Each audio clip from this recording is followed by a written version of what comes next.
Hello students, जैसा कि आपको पता है ना कि हमने सीटेट की सीरीज चला रखी है पीवाईक्यू की, प्रीवियस ईयर क्वेश्चंस की। ठीक है पा, जो कि हमने 16 तक तो कल कर लिए थे। ये सेकंड क्लास होगी हमारी 70 से। ठीक है, जो भी चैनल पर नए हो चैनल को लाइक शेयर एंड सब्सक्राइब जरूर कर लेना, बेल आइकन प्रेस कर लेना ताकि जो आने वाली वीडियो उन भी आपको मिल सके। ये वीडियो प्रॉपर एसएसटी के लिए डाली गई है, जो कि सीटेट एचटेट या अदर टेट के लिए हैं। इनमें ज़्यादातर पीवाईक्यू हैं और जो मेन इंपॉर्टेंट एनसीईआरटी के क्वेश्चंस हैं वे हैं। ठीक है, चलते हैं हम देरी न करते हुए अपने क्वेश्चन नंबर 17 पे। अभिलेखों के संदर्भ में निम्नलिखित में से कौन सा कथन असत्य है? यानी कि अभिलेखों के बारे में क्या कथन असत्य है? इंस्क्रिप्शंस के बारे में कभी कभी शासक और अन्य लोग क्या करते थे, अपने आदेशों को इस तरह उत्कीर्ण करवाते थे ताकि उन्हें वे देख सकें। करवाते थे भाई। कुछ ऐसे अभिलेख भी मिलते हैं जिनमें राजाओं रानियों ने अपने कार्यों के विवरण उत्कीर्ण करवाए हैं, ये भी मिले हैं भाई। कुछ अभिलेखों में लड़ाइयों से अर्जित विजयों का लेखा जोखा भी दिया गया है भाई, ये भी सही है। किसी भी अभिलेख में सामान्य स्त्री पुरुषों ने अपने कार्यों के विवरण उत्कीर्ण नहीं करवाए। नहीं भाई, कुछ एक स्त्री और पुरुषों ने सामान्य विवरण उत्कीर्ण करवाए हैं, ये रोंग हो जाएगा। तो इसका ऐसा तब पूछ रखा तो D is the right answer हो जाएगा इसका। ठीक है, नेक्स्ट क्वेश्चन पे चलते हैं हम।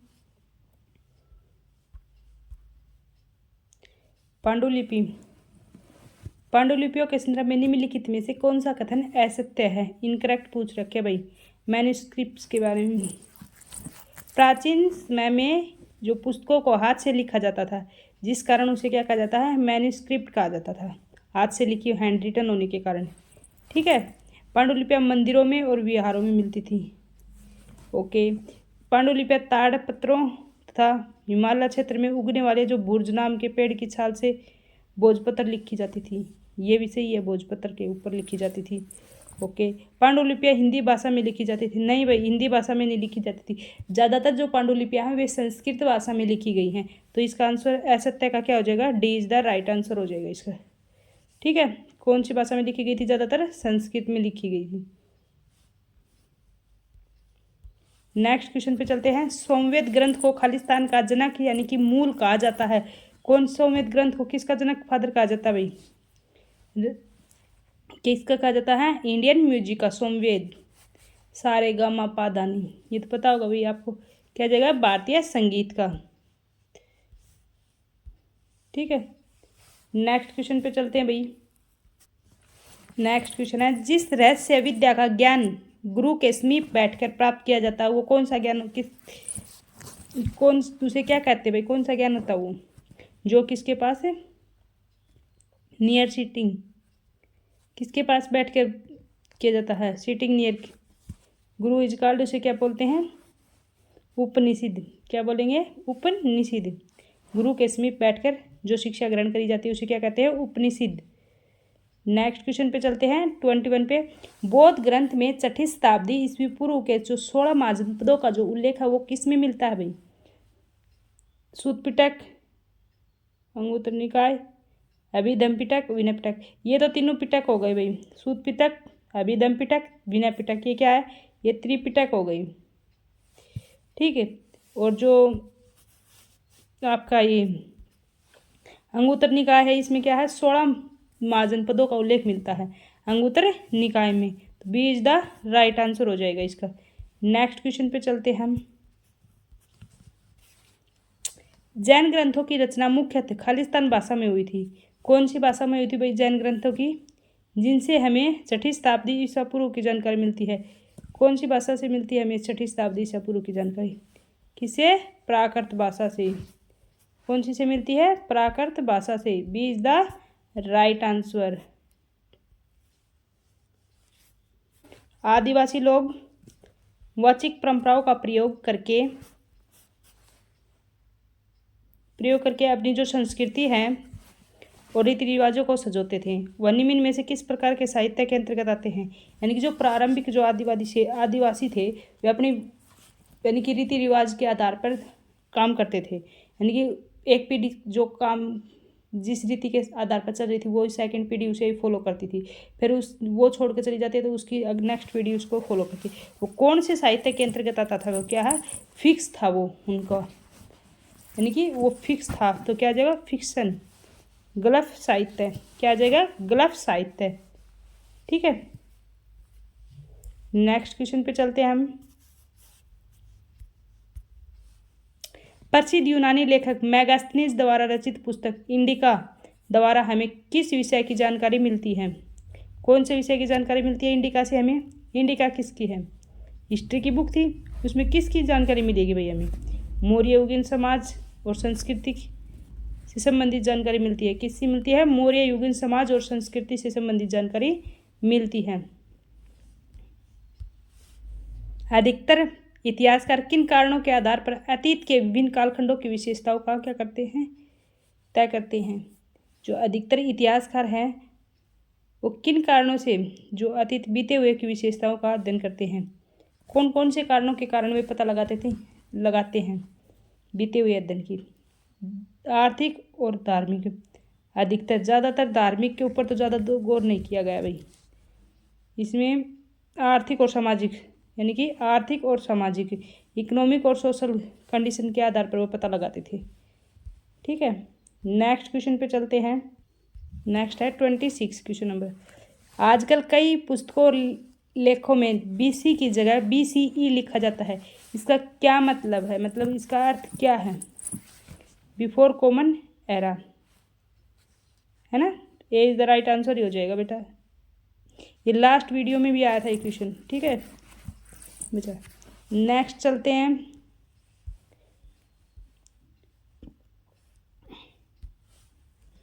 इतिहास विभाजन का जो स्रोत के आधार पर सही कालक्रम इस प्रकार है। इतिहास के जो विभाजन के काल स्रोत के आधार पर सही कालक्रम क्या है? सबसे पहले क्या आएगा? Pre history. इसमें क्या कर दिया भाई? प्रागैतिहासिक लास्ट में दे दिया। कालक्रम क्या था? ये भी नहीं होगा भाई। ठीक, नेक्स्ट देखते हैं। आदि ऐतिहासिक काल, प्रोटो हिस्टोरिक पहले दे दिए, ये भी नहीं होगा। ऐतिहासिक काल, प्रागैतिहासिक काल, ये भी नहीं होगा। तो प्रागैतिहासिक काल यानी कि pre history period, proto history period और हिस्ट्री पीरियड। तो D is the right answer हो जाएगा भाई। D is the right answer हो जाएगा इसका।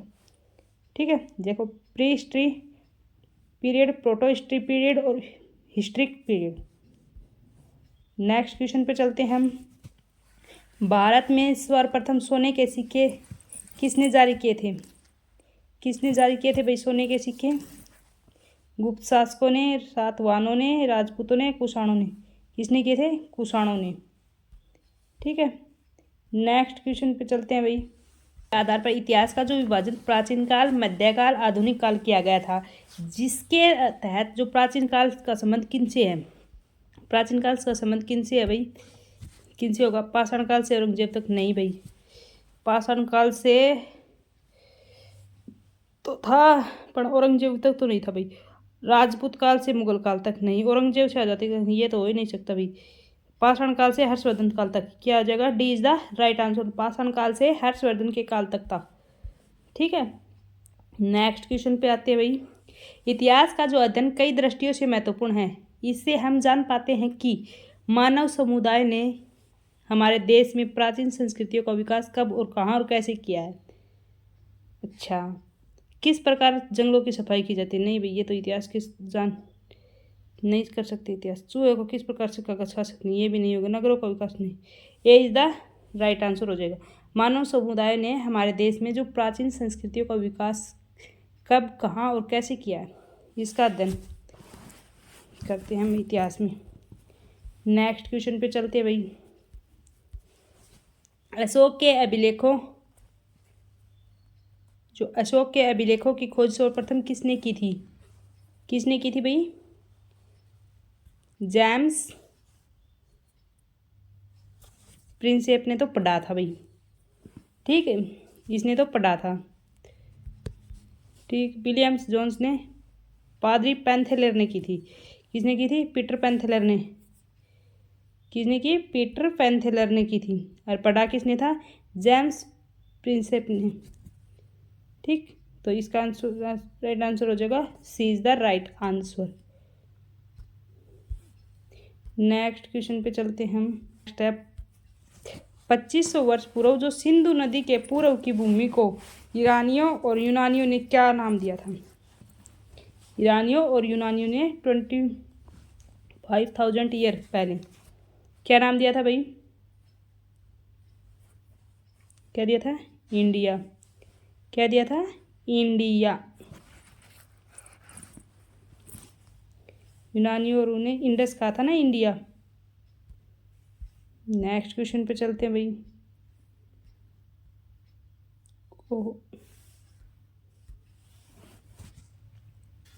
नेक्स्ट क्वेश्चन है, भारतीय पुरातत्व सर्वेक्षण के संस्थापक हैं? कौन है भाई भारतीय पुरातत्व आर्कोलॉजिकल सर्वे ऑफ इंडिया के संस्थापक? कौन है भाई founder? Archaeological survey of India के फाउंडर कौन है? पहले भी आ रही है क्वेश्चन। क्या है? कनिंघम। कनिंघम। नेक्स्ट क्वेश्चन पे चलते हैं।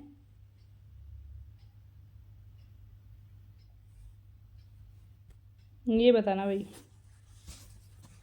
पांडुलिपियां जो हस्तलिखित हैं और मंदिरों और विहारों से प्राप्त होती हैं। सही है भाई, हाथ से लिखी हुई है और मंदिर और विहारों में मिलती हैं।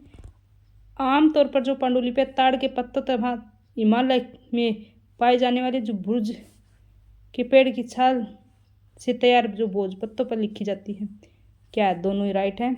यो भी राइट है और यो भी राइट है। तो क्या आ जाएगा इसका? B is the right answer हो जाएगा। ए और बी दोनों सही हैं। नेक्स्ट क्वेश्चन पर चलते। हेनसांग कौन था? एक राजा जो भारत आया था। कौन था भाई? एक राजा था या भारत आया था?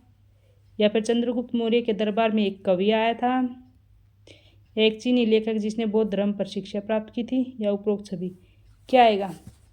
हेनसांग क्या था? एक चीनी लेखक था। क्या था? चीनी लेखक था जिसने बौद्ध धर्म पर भारत से शिक्षा ग्रहण की थी, बौद्ध धर्म की। नेक्स्ट क्वेश्चन पे चलते हैं। जिस काल का कोई लिखित प्रमाण नहीं मिलता हुआ काल क्या कहलाता है? क्या कहलाता भाई? जिसका कोई भी लिखित प्रमाण नहीं होता, स्टार्टिंग का जो काल था उसका लिखित प्रमाण नहीं होता, उसका क्या कहलाता है? प्री हिस्ट्री, प्राग ऐतिहासिक काल। ये is the right answer. Next question पे चलते हैं भाई। उत्खनन द्वारा जो इतिहास के बारे में तथ्यों का पता लगाने वाले व्यक्तियों को कहा जाता है? यानी कि जो उत्खनन के द्वारा पता लगाते हैं इतिहास के बारे में, उन्हें क्या कहा जाता है? देखो अलग अलग तरीकों से जो आर्कोलॉजिस्ट के बारे में बहुत ज़्यादा क्वेश्चन पूछे हुए हैं।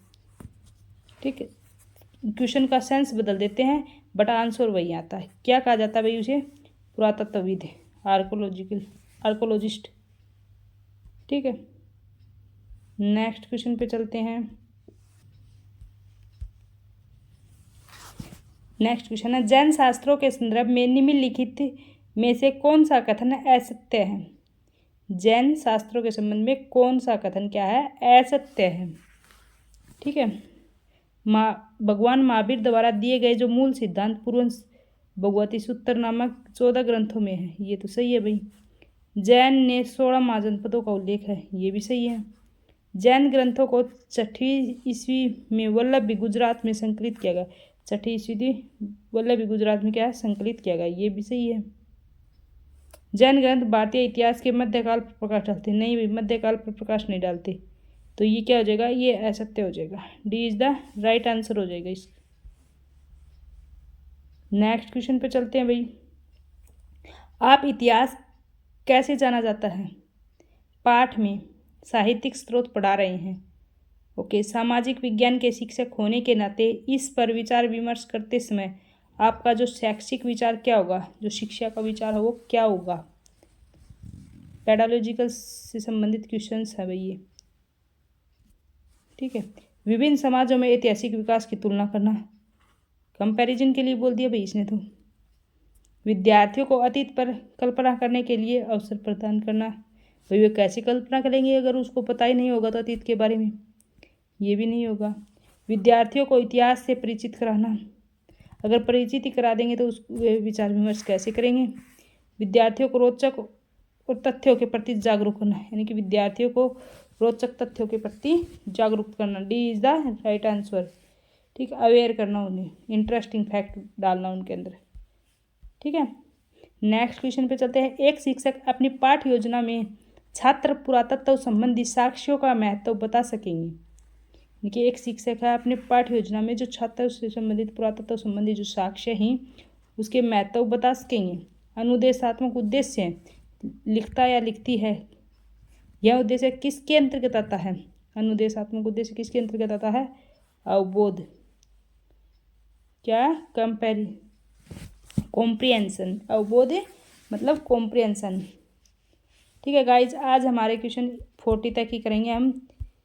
ये क्वेश्चन हमने कर लिए, कल हम 16 तक कर लिए थे, आज 17 से लेकर 14 तक। मतलब कितने क्वेश्चन हो गए भाई, कितने हो गए 23 हो गए, 24 क्वेश्चन हो गए, 24 क्वेश्चन हो गए। ये 24 क्वेश्चन में से आपका जो कितना स्कोर बना है वो कमेंट बॉक्स में कमेंट करके ज़रूर बताना। और वीडियो अच्छी लगे तो लाइक शेयर ज़रूर कर लेना, सब्सक्राइब कर लेना चैनल को। Okay guys, bye, take care.